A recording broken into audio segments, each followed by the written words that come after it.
Assalamualaikum warahmatullahi wabarakatuh. Tetap semangat. Hari ini kita masih belajar di rumah. Mudah-mudahan Allah segera mencabut semua wabah yang ada di dunia ini, khususnya di bumi Nusantara kita ini, sehingga kita bisa belajar kembali seperti biasanya. Oke, materi kita hari ini adalah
WHO telah menetapkan virus COVID-19 sebagai pandemik. Lalu apa sebenarnya pandemik dan apa dampaknya ketika pandemik telah diumumkan? Berikut kami hadirkan ulasannya yang kami rangkum dari berbagai sumber supaya kita juga tidak terlalu panik. Kita pahami dulu sebetulnya apa sih definisi dari pandemi. Karena pandemi ini kalau misalnya memang sudah ditetapkan sama WHO tidak ada hubungannya sama sekali dengan tingkat keseriusan penyakitnya.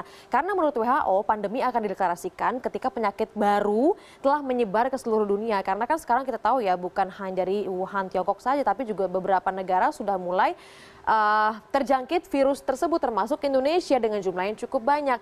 Dari KBBI kami kutip tersebar luasnya penyakit di suatu kawasan, benua atau di seluruh dunia. Nah kemudian kalau misalnya kita bicara soal pandemi sebelumnya ada yang namanya epidemi. Kenapa dikatakan epidemi? Ketika ada peningkatan jumlah kasus secara tiba-tiba kalau kita bicara soal penyakitnya. Jadi semua akhirnya penyakitnya secara tiba-tiba di suatu wilayah. Tapi kalau kita bicara soal pandemi itu artinya sudah menyebar secara tiba-tiba ke beberapa negara di dunia. Awalnya kan memang cuma ada di Wuhan, Tiongkok.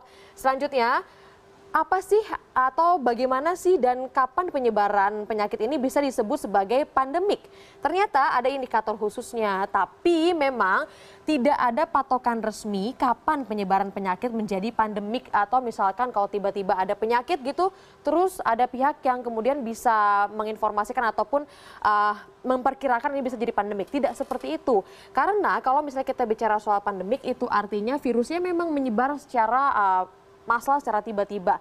Misalnya nih, ketika banyak kasus baru di banyak negara namun tidak diketahui secara pasti titik awalnya, kemudian menyebar ke lebih banyak orang. Nah, inilah yang menjadi alarm untuk WHO untuk mengetahui secara detail sebetulnya apa sih yang menjadi penyakit tersebut akhirnya pandemik. Kemudian juga kalau ada kriterianya yang paling pertama itu pasti ini adalah penyakit yang baru, kemudian menginfeksi manusia. Kenapa? Ini akhirnya menjadi kategori pandemi karena kalau menginfeksi manusia, kalau misalnya sudah sampai ke tahap yang lebih lanjut ataupun mengenai satu manusia yang memiliki penyakit-penyakit sebelumnya, maka bisa menyebabkan kematian di sini. Itu artinya akan menjadi satu hal yang serius. Kemudian yang ketiga tentu saja menyebar dengan cepat dan tiba-tiba ke berbagai belahan dunia. Tapi tentu saja kita tidak boleh terlalu panik soal ini karena kalau kita bicara soal pandemik, ada kok penyakit-penyakit lain yang sudah pernah dikategorikan sebagai pandemik. Bahkan jauh sebelum dari tahun 1900-an. Yang paling pertama kita lihat dulu di tahun 1918. Itu ada yang namanya flu Spanyol. Ini adalah pertama pandemi influenza atau yang lebih dikenal sebagai flu Spanyol. Penyakit ini merebak saat Perang Dunia Pertama. Kondisi para tentara saat itu perang kan ya membantu penyebaran penyakit ini dan tidak adanya vaksin serta pengobatan lain yang memadai menyebabkan krisis kesehatan. Akibatnya pada saat itu ada kurang lebih 50 juta orang di seluruh dunia meninggal dan 675.000 diantaranya berasal dari Amerika. Selanjutnya juga ada Asian flu. Kemudian ada juga di tahun 1968 ya, ada flu A H3N2. Kalau misalnya kita ingat-ingat lagi nih, kalau ini kan dari negara-negara di Asia ya. Kemudian kita ingat-ingat lagi di tahun 2009, terkenal banget termasuk di Indonesia, ada flu babi H1N1, bahkan sempat ya H1N1 itu merebak di awal-awal tahun 2020 ini berbarengan dengan munculnya COVID-19. Nah, dari Wuhan, Tiongkok. Ini sekitar akhir tahun kemarin kan ya, kemudian meningkat, menyebar lagi, ada status demi status yang kemudian masuk ke beberapa negara, termasuk salah satunya di Indonesia. Nah, yang paling penting sekarang kalau misalnya sudah pandemik, apa yang harus kita lakukan? Ya, tentu saja lagi-lagi jangan terlalu panik karena tentu saja bisa menimbulkan satu hal ataupun ekspresi yang berlebihan dari kita semua. Karena tenang, pemerintah Indonesia menanggapi positif kok soal status dari WHO terkait dengan pandemik ini. Kalau misalnya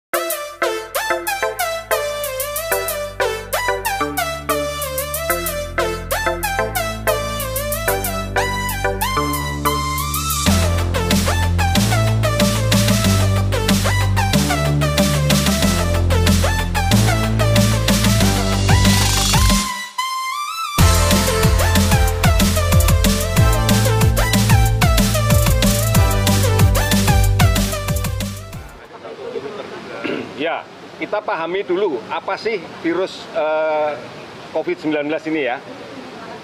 Kita ngawali dari virus. Virus itu tidak akan bisa hidup sendiri. Dia membutuhkan inang. Dia hanya bisa hidup di dalam sel yang hidup. Sama dengan pohon, ada benalu di pohon. Benalu ini bisa hidup kalau pohonnya hidup. Kalau pohonnya mati, pasti benalunya ikut mati. Nah, demikian juga dengan virus. Dia hidup di dalam sel yang hidup.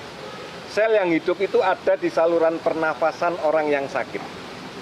Pada saat kemudian dia berbicara, pada saat dia batuk, pada saat dia bersin, maka sebagian selnya ini terlepas, terlempar, yang kita sebut droplet. Oleh karena itu, logika kita, sehebat apapun orang sakit itu nggak mungkin dropletnya, percikan ludahnya itu terlemparnya sampai 1 kilo dari mulutnya. Pasti sekitar 1 meter. Oleh karena itu persyaratannya adalah kontak dekat. Kemudian yang kedua, sel manusia apabila lepas dari tubuh manusia di dalam iklim Indonesia dengan paparan ultraviolet, suhu kelembapan yang seperti ini, rata-rata hanya akan bertahan di 10 sampai 15 menit. Indoor atau outdoor? Setelah itu akan mati, indoor atau outdoor. Sama dengan percikan darah kita, kalau kemudian berada di daerah yang tertetes dimanapun, nggak sampai 10 menit sel darahnya akan mati. Begitu sel itu mati, maka virus yang numpang di dalamnya pasti ikut mati. Oleh karena itu kemudian pertanyaannya, apakah logis kalau kemudian tanpa kontak dekat, jarak jauh, bisa sakit? Nggak mungkin. Oleh karena itu, cara yang paling gampang mengendalikan adalah siapapun yang sedang sakit, entah itu batuk pilek, bukan hanya karena COVID, karena apapun, sebaiknya menggunakan masker supaya percikan droplet dia nggak kemana-mana. Supaya nggak perlu yang lain-lainnya yang di penjara. Ini kan ibaratnya virusnya di penjara. Di dalam kehidupan sosial kita yang jahat aja yang di penjara, bukan yang tidak jahat yang di penjara. Cara berpikirnya jangan dibalik. Penjahatnya dibiarkan keliaran, kita yang masuk penjara semua. Ini dalam kaitan pengertian tentang virus itu seperti itu. Kita minta yang sakit pakai masker. Bahkan kalau perlu, mari kita tegur dengan cara yang baik apabila ada teman kita batuk, pilek, nggak pakai masker. Ini. Kemudian yang kedua, virus ini akan masuk melalui mulut kita.